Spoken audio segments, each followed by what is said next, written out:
Shakey's just found what Shakey's just given me. A penny. Shakey's buried just there. And then there's Moi Moi and all the other girls.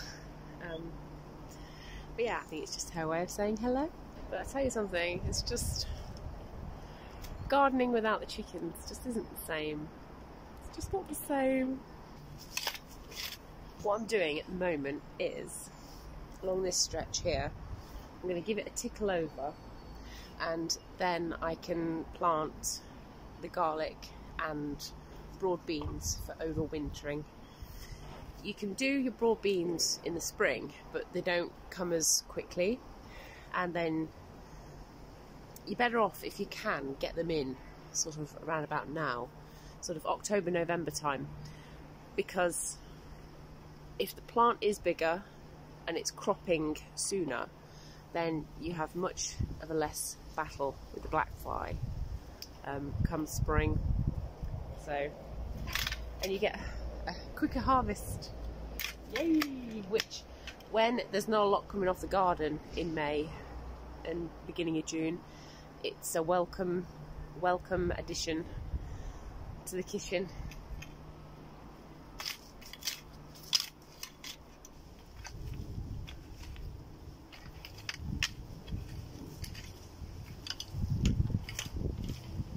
They do say that you should use garlic from the garden centre, but I mean, I found these in the shop and they're quite clearly wanting to get planted, so they'll do. It's because of disease, I think. Same as like with the potatoes, anything like that. They prefer you to buy from the garden centres, the nurseries, because of disease, because of it'll come true. You're going to get what you pay for, so to speak. But if you're not picky, shop garlic will do.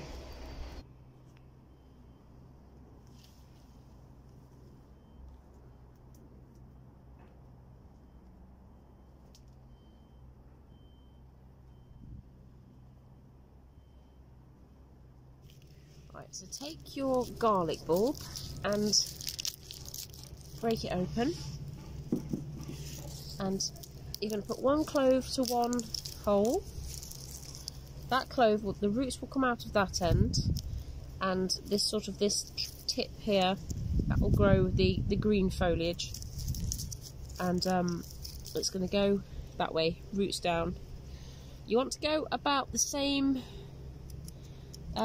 length as the garlic down into the ground. So, so make your hole,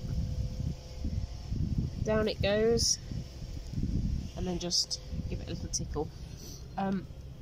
Birds absolutely love to pull these out and tuck in, so when you have done it, especially if you're on an allotment or something, make sure that you do cover it with something, just so that the birds don't get too excited. And we'll do another one. Probably about, yeah, do that with your hand and just sort of do that. It's probably about right. Whoop! That one's so excited it wants to jump in. There we are.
thought I'd have a shot at growing these kale just to see.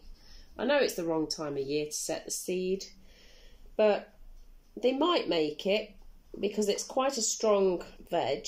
If they can make it through to becoming baby leaf, you know, like microgreens, well then it's just something a bit fresh you can pick and put in a sandwich or something, and it's just that hit of that fresh flavour.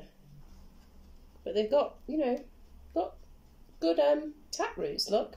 So I've used the classic tinfoil on a roll trick.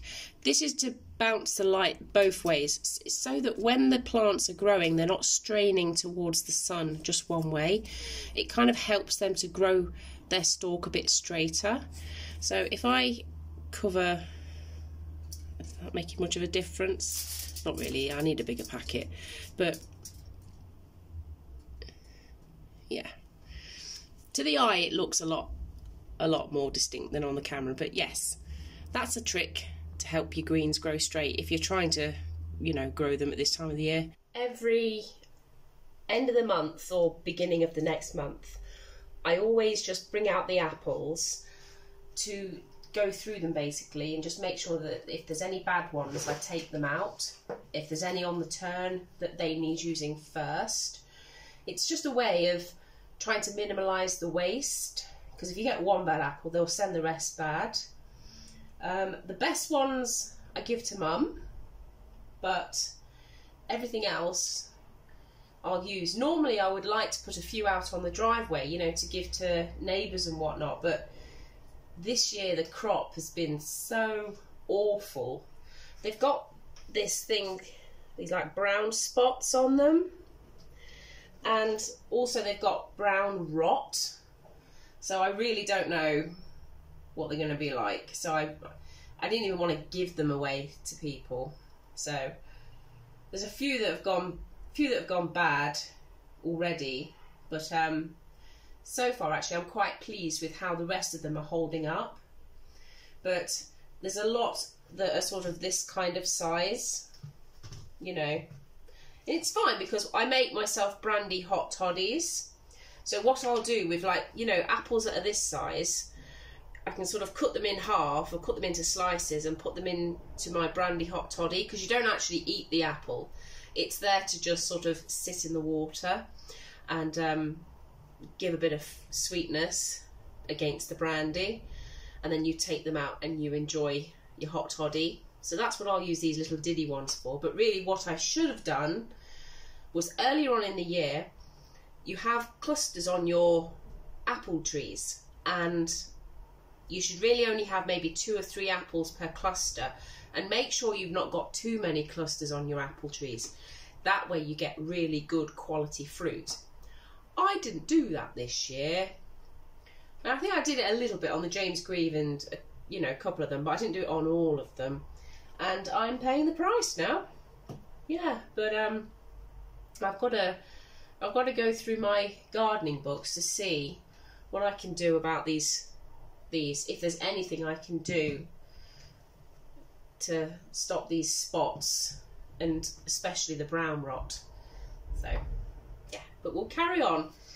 We'll carry on persevering. I think I'll put the best ones here for Mummy, and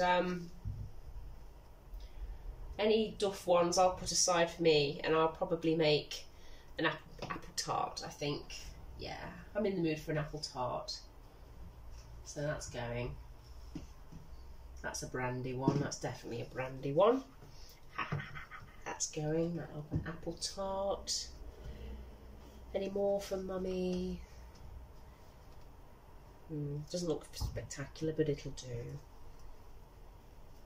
I mean, you know, they usually are much better quality for her.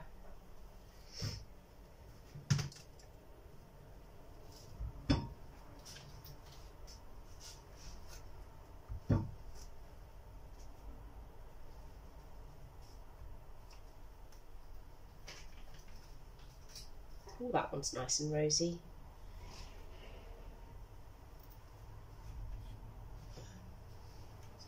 This looks like a good one. Yeah, that'll do her. That's Mum's fruit bowl. Now for me with my pudding. Right, well you're brandy. You're going.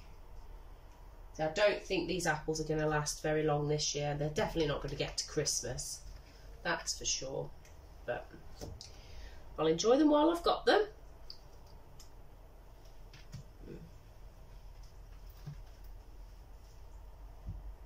You know when they're going because they start to shrivel up. So you think you've got to use them. Right then, so I'm just going to save these last beans. I picked them quite green, but we had a frost imminent, so I thought, well, I'll pick them and see if they do go. And some of them are starting to go brown, so hopefully the seeds in there should be okay for sowing next year. Yeah, they look okay. There we go. Yeah, I mean they're titty, but I mean they're kind of French beans, so going to be small. These are my runner beans, and I learnt recently that if you have the white Saar runner beans, which is what these are, then these beans are actually called butter beans when they're white. So yeah. But thank you for joining me, guys. I hope your gardens are doing okay, whether you're, you know, putting them to bed or getting them going. And yeah, enjoy your harvests. Ta-ta for now.